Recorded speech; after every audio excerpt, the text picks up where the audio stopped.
1,482원. 100만 원으로 산 달러가 67만 5천 원으로 줄어들었습니다. 8개월 만의 일입니다. 선원 여러분, 지금 우리 배에 물이 차오르고 있습니다. 정부가 마지막 구명보트인 국민연금까지 꺼내들었지만 달러당 1,482원이라는 숫자는 꺾이지 않았습니다. 한국은행이 4월 한 달 동안 50억 달러를 쏟아부었는데도 5년 만에 최악의 환율을 기록했습니다. 어제 오후 3시 국민연금이 환율 방어에 직접 나선다는 긴급 발표가 있었습니다. 마지막 카드를 꺼내든 것입니다. 그런데도 원화는 계속 추락하고 있습니다. 살아남고 싶다면 지금 승선하십시오. 이번 환율 폭풍은 2008년 금융위기 때와 완전히 다릅니다. 과거에는 환율이 오르면 수출 기업들이 웃었습니다. 지금은 모두가 울고 있습니다. 삼성전자마저 주가가 떨어지고 있습니다. 20분 투자로 내 자산을 지키는 법을 알려드리겠습니다. 오늘 반드시 확인해야 할 급박한 소식은 3가지입니다. 첫째, 국민연금이라는 마지막 무기를 써도 왜 환율 폭풍을 막지 못하는지 구조 분석을 해드리겠습니다. 한국은행 데이터를 직접 분석한 결과 한미 금리차 5.25%포인트라는 거대한 암초가 우리 앞에 놓여 있습니다. 미국 기준금리 5.5%, 한국 0.25%입니다. 돈이 미국으로 빠져나갈 수밖에 없는 구조입니다. 둘째, 환율 상승이 수출에 유리하다는 과거 공식이 왜 이번에는 독이 되고 있는지 현장 사례로 보여드리겠습니다. 중소벤처기업부 조사 결과 중소기업 40.7%가 직격탄을 맞았습니다. 이 중 55%가 원가 상승분을 제품 가격에 반영하지 못해 적자를 보고 있습니다. 경기도 안산의 김철수 사장은 3개월 전 1억 원으로 주문한 중국산 원자재 대금이 지금 1억 3천만 원으로 불어났다고 증언했습니다.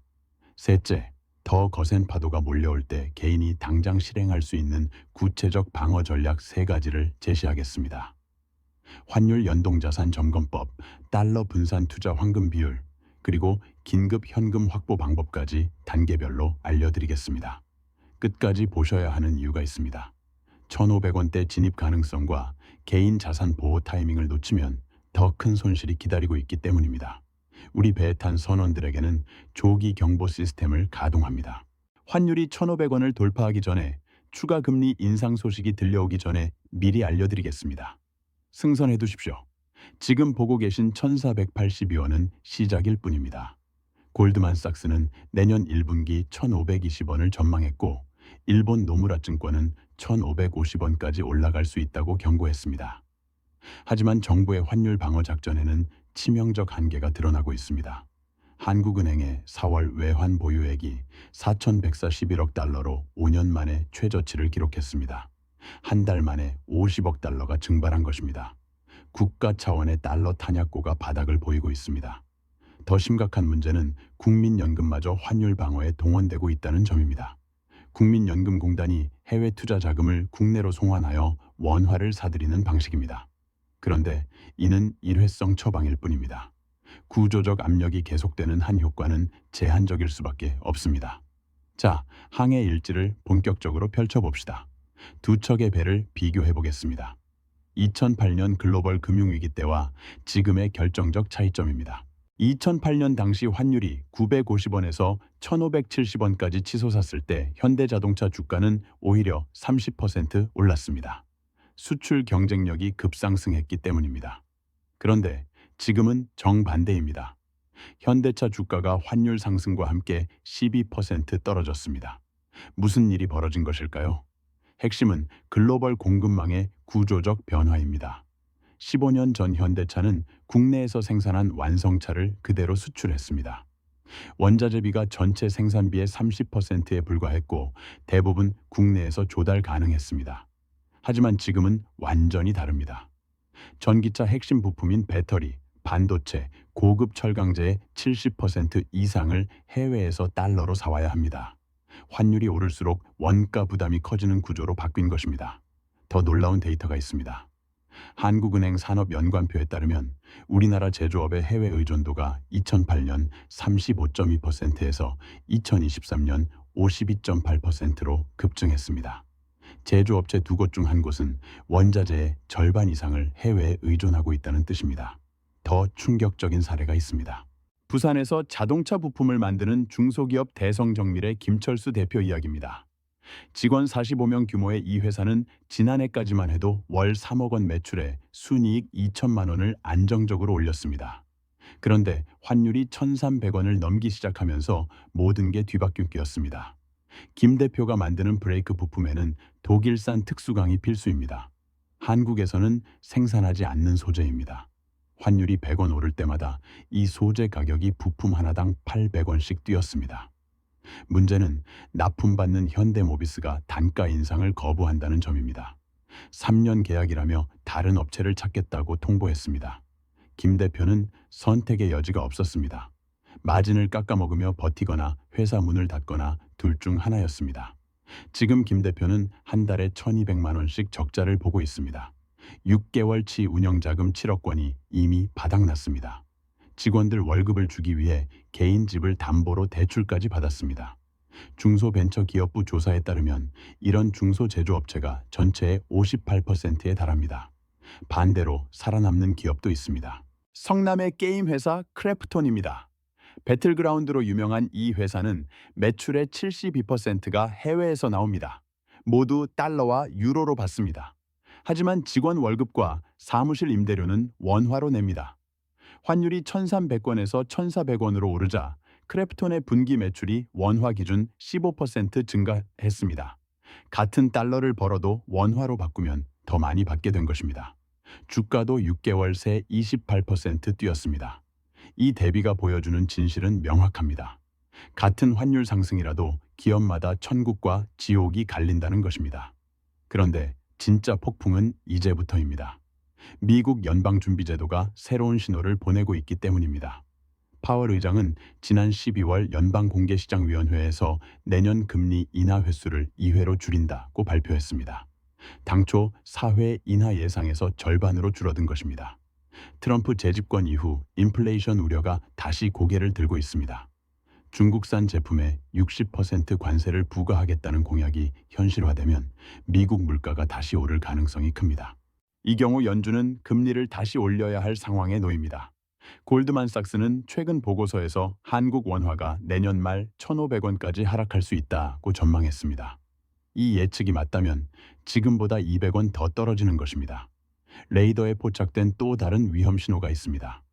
한국은행 자료에 따르면 우리나라 대외 순채무가 지난해 말 기준 6,420억 달러로 사상 최대치를 기록했습니다. 쉽게 말해 외국에 빚진 돈이 외국에 빌려준 돈보다 6,420억 달러 더 많다는 뜻입니다. 이 상황에서 환율이 계속 오르면 빚 부담은 눈덩이처럼 불어납니다. 똑같은 달러 빚이라도 더 많은 원화로 갚아야 하기 때문입니다. 국가 전체가 환율 상승에 덫에 걸린 셈입니다. 더 놀라운 데이터가 있습니다. 외환 보유액이 5년 만에 최저치로 떨어졌습니다. 한국은행 발표에 따르면 지난 4월 외환 보유액이 한 달 새 49억 9천만 달러 급감했습니다. 정부가 원화 방어를 위해 달러를 시장에 푼 것으로 분석됩니다. 하지만 이 방법도 한계가 있습니다. 외환 보유액이 계속 줄어들면 결국 원화 방어력도 약해집니다. 1997년 외환 위기 때와 비슷한 악순환 고리가 만들어질 수 있습니다. 선장의 생존 전략 3가지를 알려드리겠습니다. 첫째, 달러 자산 비중을 30%까지 늘리십시오. 구체적으로는 미국 국채나 달러 정기예금을 활용하시기 바랍니다. 단 모든 돈을 달러로 바꾸면 안 됩니다. 정부가 언제든 환율 안정화 정책을 발표할 수 있기 때문입니다. 신한은행 달러 정기예금 금리가 연 4.5%입니다. 환전 수수료를 고려해도 원화 예금보다 유리합니다. 둘째, 수입 의존 업종 투자를 즉시 점검하십시오. 화학, 정유, 항공, 유통업은 원자재 대부분을 해외에서 들여옵니다. 롯데케미칼은 에틸렌 원료를 중동에서 달러로 사옵니다. 환율이 100원 오를 때마다 분기 영업이익이 200억 원씩 줄어듭니다. 이미 주가가 6개월 새 22% 빠졌습니다. 대한항공과 아시아나항공도 항공유를 달러로 사기 때문에 같은 타격을 받고 있습니다. 셋째, 환율 수혜주로 자산을 일부 이동하십시오. 핵심은 해외 매출 비중이 높으면서 원자재 수입 의존도가 낮은 기업입니다. 삼성전자 반도체 부문이 대표적입니다. 메모리 반도체는 전량 달러로 팝니다.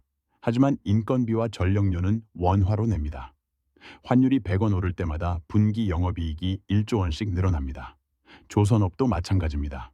한국조선해양은 선박을 달러로 수주하지만 철강제와 인건비는 원화로 지불합니다. 환율 상승이 수익성 개선으로 직결되는 구조입니다. 실제로 주가가 3개월 새 35% 올랐습니다. 게임 업계는 더욱 확실한 수혜를 받습니다. NC소프트는 해외 매출이 67%이지만 제조업처럼 원자재를 수입할 필요가 없습니다. 순수한 환차익을 얻을 수 있는 구조입니다. 하지만 무엇보다 중요한 것은 현금 유동성입니다. 환율 급등기에는 예상치 못한 기회와 위기가 동시에 찾아옵니다. 투자금의 20% 이상은 현금으로 보유하시기 바랍니다. 위기 때 살 수 있는 여력이 있어야 진짜 부자가 됩니다. 이는 투자 조언이 아닌 정보 공유입니다. 모든 투자는 본인 책임이며 개인의 재정 상황에 따라 달리 판단해야 합니다. 중요한 결정 전에는 반드시 전문가와 상담하시기 바랍니다. 가장 중요한 진실을 말씀드리겠습니다. 이번 환율 폭풍이 언제 끝날지 아무도 모릅니다.